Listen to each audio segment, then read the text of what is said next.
السلام عليكم ورحمة الله وبركاته. أشمار كفوني كوجمتو تداوتو عشان دكتورتو جاك وجمتو تداوتو تكنا الرحاسة يمر رئيس ترفيه ما كيسمع. هيك وجمتو تداوتو كنا كمار كتان كنا ميشا بوليتنا فاتيا كواني سيرفني رجع دوتو كنا يوم كارو كورينا سكادا. أكمار كتان كنا ميشا من كيسال كا كم ساتني أسيني موتو بيفتة كابدي ميشا من كيسا ميشا هيدو كابدي جورا. شير لايك سبسكرايب جورا نوجين. كورون رامفتنا ميشا كورون ميشا تامبا بريد كنا بدلبسي بيالاتي بعدين في الوقت كنا بدلبسي جهاز جدّي جورا كمان تبيني في جرا هار غورا والرانس أباتة جورا كوري تانكنا صورتو جرا مصوبي جرا ميشا أدو جرا جورا وقت كنا كوري تانكنا كده فيديو شغل بوله كده كده جرا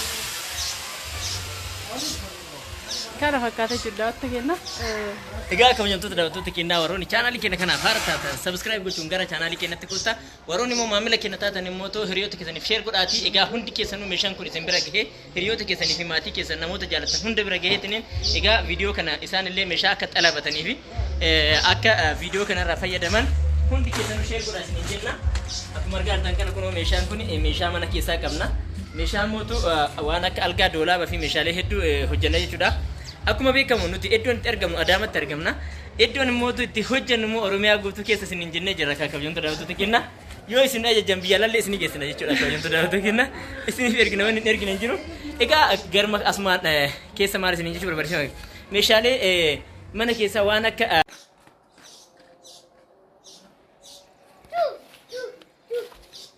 Tiga kabajamtoota daawwattoota kennaa akkuma argaa jirtan kana meeshaalee hedduu qabdi jechuudha. Jalqabarraa meeshaalee mana keessaa isinitti meera wadheetin gara argaa doolaabaa fi tasriyaa meeshaalee kanneen isin darba jechuudha. Asumaan tartiiba yoo kadeemnu taate akkuma argaa jirtan kana masoobii safeedii buddeena masoobii daabboo masoobii buddeena masoobii daabboo akkuma san immoo kabajamtoota daawwattoota kennaa meeshaalee mana keessaa hedduu qabdi jechuudha.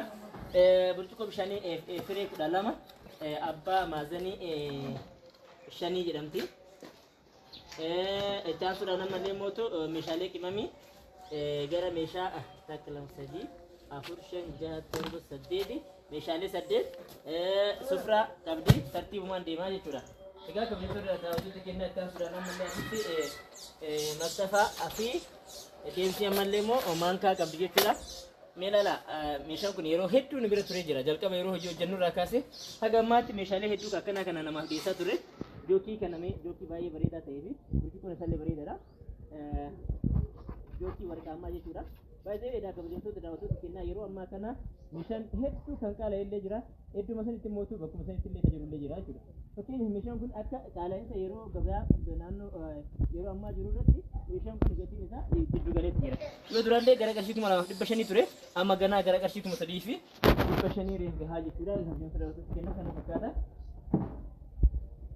itti aansuudhaan immoo sarvisii warqaamaa jechuudha haala kanaa sarvisii warqaamaadha asli dhallee furdaa dhallee kabajamtoota daawwattoota kennaa garaagarummaa qaba jechuudha asli sarvisii warqaamaa kuni kama akkanaa ta'e shakla akkanaa ta'e fakkeenya mislaan shakliin isaa waan akkanaa ta'e dhalla baay'ee kan aslii hin taanetu jira jechuudha kabajamtoota daawwattoota kennaa inni biraa maankaa fannoo fi maankaa fannoo qabdee jechuudha bureetti kennaa itti aansuudhaan ammallee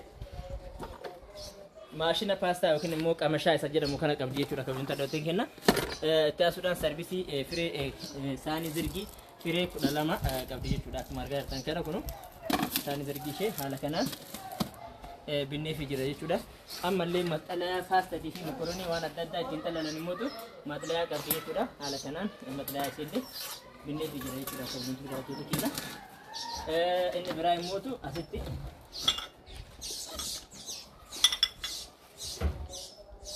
Egaa haala kanaan kan ittiin dhugamu burcuqqoo shaayii qabdi jechuudha. Burcuqqoo shaayii kun shaklaan isaa kunillee furdaadha.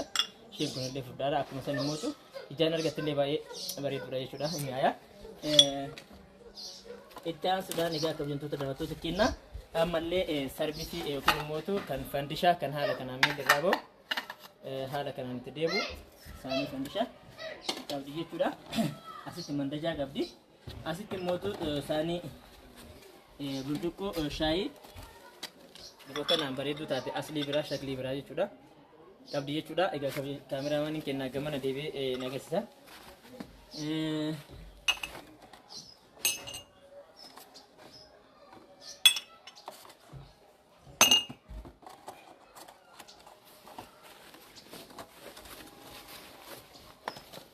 Egaa achaan suudhaan malee egaa kabajamtoota daawwattoota kennaa meeshaalee mana keessaa yoo kana jenne biddilibsii immoo qabdi. Egaa biddilibsiin akkuma isinitti himne biddilibsiin kun fakkeenyaaf kunis lama inni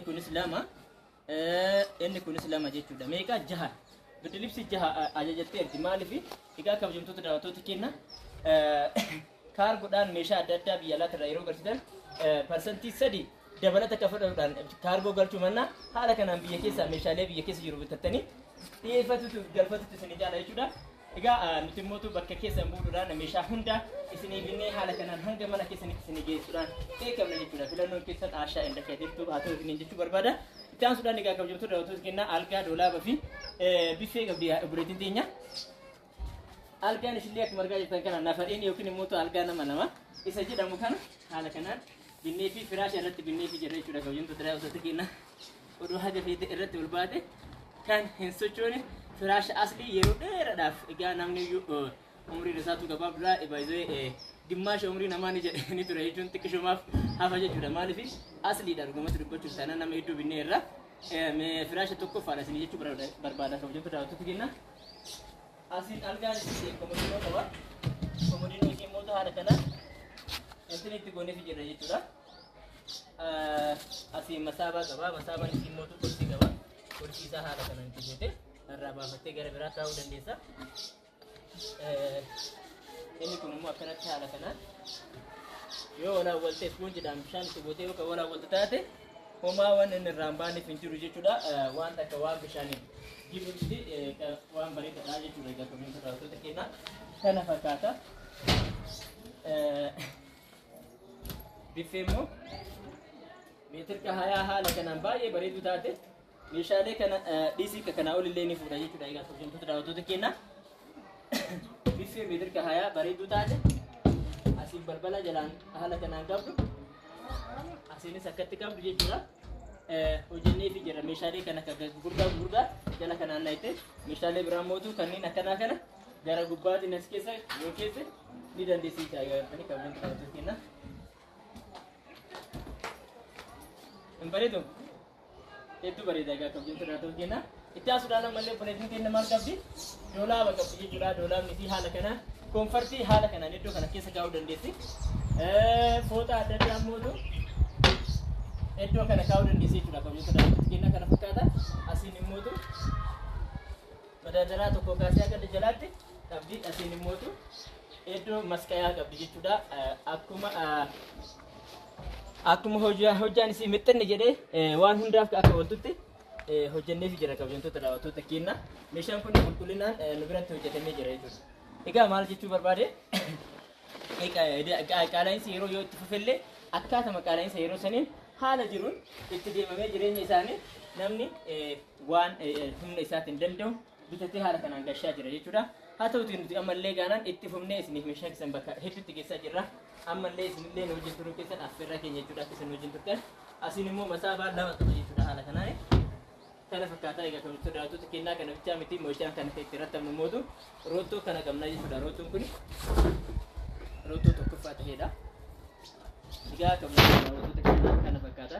Meeshaa kana yeroo binnu jechuudha ofii keenya isin bira dhaabannee ofii keenya itti yaadne meeshaa tokkoffaa ta'e akkuma odoo isin bira jiraatanii ofii keessanii maratattan nullee immoo maradhee meeshaa aflii ta'e isin binnee haala kanaan manaa manatti geessuudhaan beekamna. Filannoon keessan ashaa inda kadir haa ta'u. Egaa maamilli keessan ijoolleen hiriyoonni keessan hundi isaaniitti immoo warroonni chaanaaliin kun fi miidiyaan kun isin bira ga'e hiriyoota biraatiif sheer godhaa isiniin jenna. Warroonni haga ammaatti sheer godhaa nu jajjabeessaa turtan mashkuura guddaa galatooma isiniin jenna.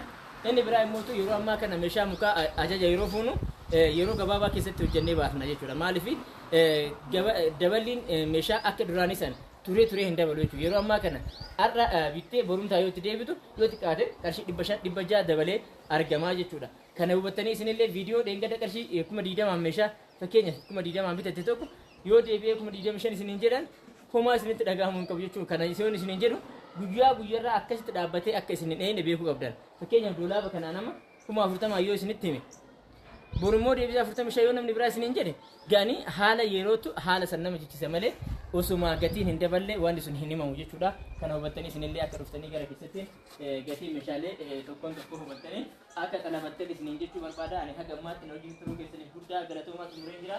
Asitti obboleettiin teenya tiraasii lama qabdi. Itti aansuudhaan koonfartiin mootu bareedaa ta'e lama qabdi jechuudha. Koonfartiin kun laslaasadha. Koonfartii baay'ee bareedaa ta'edha jechuudha. Koonfartii daawwattoota kenna. Akkuma isaan guddaadhas jechuudha. Haala kanaan koonfartii baay'ee bareedaa ta'e.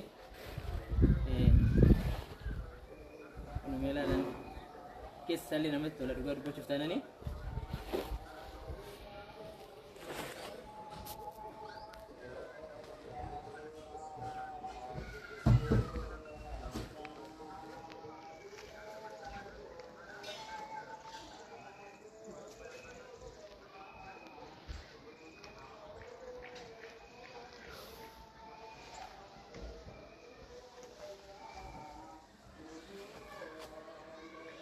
Haala kanaan egaa binnee jira jechuudha. Daawwattoota kennaa haga ammaatti nuti wajjin turuu keessatti guddaa galatoomaa antumuree jira. Assalaamu alaikum warahmatullahi ta'ala wabarakatuh.